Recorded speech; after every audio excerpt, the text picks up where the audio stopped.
Good morning दोस्तों and नमस्कार। मैं हूं शिवम सिंघल, एग्री ट्रेनर। स्वागत करता हूं आप सभी लोगों का एक बार फिर से हमारे एग्री ट्रेनिंग प्रोग्राम में। दोस्तों, सरसों की फसल का सीजन आ चुका है, खेत तैयार किए जा रहे हैं, बहुत जल्दी बीज लगा दिया जाएगा, बुआई हो जाएगी। और ऐसे में लोग जानना चाहते हैं कि वेस्टीज एग्री प्रोडक्ट्स को हम सरसों की फसल में कैसे यूज कर सकते हैं। तो इससे पहले कि हम स्टार्ट करें, अगर आपने चैनल को सब्सक्राइब नहीं किया तो सब्सक्राइब कर लीजिए, बेल आइकन को प्रेस कर लीजिए, जिससे कि न्यू नोटिफिकेशंस आपको प्राप्त होते रहें। और आइए अब स्टार्ट करते हैं कुछ बेसिक्स के साथ। सोयाबीन और ऑयल पाम के बाद सरसों वर्ल्ड की third most important oil seed crop है। वर्ल्ड में सबसे ज्यादा जो palm oil and soybean oil use होता है, उसके बाद जो नंबर 3 पे आता है वो सरसों का तेल है। और हमारी कंट्री में तो सरसों का तेल, सरसों के बीज, सरसों की पत्तियां, तीनों ही चीजें सब्जियों के तौर पे इस्तेमाल की जाती हैं, सब्जियां बनाने में इस्तेमाल की जाती हैं, कुकिंग पर्पस के लिए इस्तेमाल की जाती हैं। तो बहुत इंपॉर्टेंट फसल है, किसान को बहुत अच्छा फायदा भी यहाँ से होता है और उतना ज्यादा इन्वेस्टमेंट भी नहीं होता है। अगर प्रोडक्शन की हम बात करें तो India is one of the biggest producer world में। बिगेस्ट प्रोड्यूसर्स की कैटेगरी में आता है इंडिया। स्टेट्स की बात करें तो राजस्थान, मध्य प्रदेश, उत्तर प्रदेश, हरियाणा, गुजरात, ये कुछ स्टेट्स हैं जो कि मेजर प्रोड्यूसिंग स्टेट्स हैं इंडिया में। जहां तक मौसम की बात है तो इसको ड्राई एंड कूल क्लाइमेट पसंद होता है फसल को, और इसलिए इसको रबी के सीजन में आमतौर पे उगाया जाता है। मिट्टी की बात करें तो medium to deep soils with good drainage, अर्थात पानी की निकासी की व्यवस्था अच्छी होनी चाहिए। इसको हालांकि इतने ज्यादा पानी की आवश्यकता होती नहीं, तो वहां पे वाटर लॉगिंग नहीं होनी चाहिए। जब शुरुआत में बीज लगाया जाता है तब मिट्टी में नमी होनी चाहिए ताकि बीज अच्छे से जर्मिनेट हो सके। तो जहाँ पे मिट्टी में नमी रहती है वो हमें चेक कर लेना चाहिए। अगर नमी नहीं है तो एक फिर प्री सोइंग इरिगेशन भी वहाँ पे देना पड़ता है। पीएच रेंज अराउंड न्यूट्रल रहे तो बहुत बढ़िया रहता है। सरसों की फसल के लिए 6 to 7.5 का पीएच रेंज जो है वो ठीक रहता है। अब हम अगर वेस्टीज के प्रोडक्ट्स की बात करें तो सबसे पहले बात आती है बेसल एप्लीकेशन की।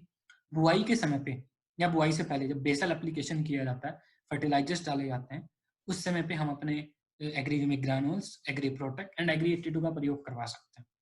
अब यहाँ पे अगर हम इन प्रोडक्ट्स का प्रयोग करवाते हैं तो 5 किलो ह्यूमिक ग्रैन्यूल्स की डोज रहती है। प्रोटेक्ट 300 से 500 ग्राम तक यूज किया जा सकता है। एग्री 82 150 ml प्रति एकड़ के हिसाब से यूज किया जा सकता है।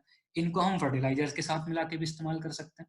इनको जब हम जुताई के समय गोबर की खाद डाल रहे हैं तो उनके साथ मिला के भी इस्तेमाल कर सकते हैं। ये वाला पर्टिकुलर जो एप्लीकेशन है ये हमारी मिट्टी की उर्वरक क्षमता को बढ़ाने का काम करता है, हमारी मिट्टी को भुरभुरा बनाता है, मिट्टी की उत्पादन क्षमता बढ़ाने का काम करता है, उसकी कैटायन एक्सचेंज कैपेसिटी बढ़ाता है। मिट्टी में जो फफूंद जनित समस्याएं उत्पन्न हो सकती थी आगे, उनसे बचाने के लिए काम करता है ताकि फसल में दिक्कतें ना आए। नंबर 2 जो स्टेप आता है वो है सीड ट्रीटमेंट।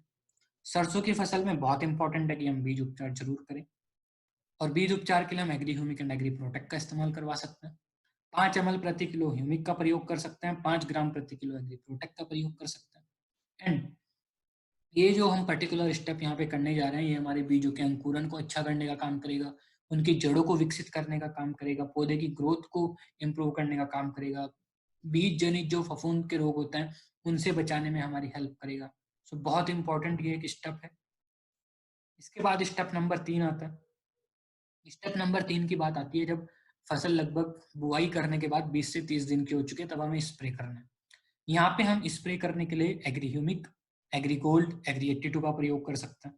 15 लीटर के टैंक से अगर हम स्प्रे कर रहे हैं तो 30 ml agri humic, 20 gram agri gold and 10 ml agri 82 का भी प्रयोग कर सकते हैं। ये पर्टिकुलर स्टेप हमारी फसल के लिए न्यूट्रिएंट अवेलेबिलिटी को इम्प्रूव करता है। वाइट रूट्स अच्छे से इम्प्रूव हो पाती हैं फसल की, जिससे कि वो ज्यादा से ज्यादा पोषक तत्वों को मिट्टी से ग्रहण कर सके।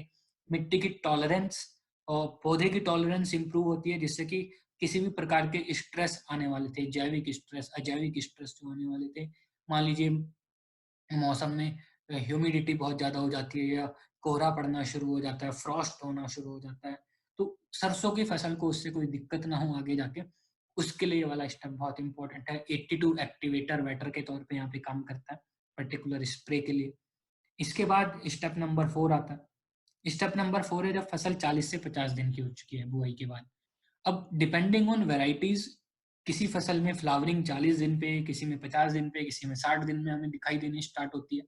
सो ये वाला जो स्प्रे है पर्टिकुलरली बिफोर फ्लावरिंग वाला स्प्रे है, और बिफोर फ्लावरिंग हम स्प्रे कर रहे हैं तो वहाँ पे यूज होता है agri protect 30 gram, agri moss 20 ml, agri 82 10 ml, और ये 15 लीटर के टैंक के लिए डोज है।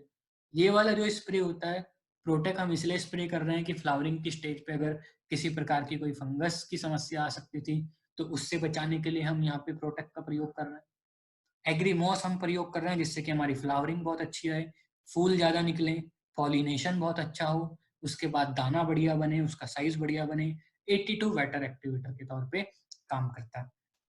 इसके बाद स्टेप नंबर 5 आता है जो कि है 20 टू 25 डेज़ आफ्टर फ्लावरिंग। फूल जब हमारी फसल में दिखने स्टार्ट हो चुके हैं, बहुत बार क्या होता है जब दाना बनना स्टार्ट होता है, उस समय अगर सही से पानी ना मिले, मिट्टी में नमी ना रहे या फिर मौसम अगर खराब हो जाए, फ्रॉस्ट अटैक होने लग जाए, तो बीज जो होता है वो बीज सही साइज़ का नहीं बन पाता है, उसकी क्वालिटी अच्छी नहीं हो पाती। तो हम अगर चाहते हैं कि बीज की क्वालिटी अच्छी हो, बीज का साइज़ बढ़िया बने, बीज के अंदर ऑयल का कंटेंट ज़्यादा हो, सो इन चीज़ों के लिए पर्टिकुलरली हम नैनोटेक, एग्रीमॉस, एग्री 82 का स्प्रे करा सकते हैं।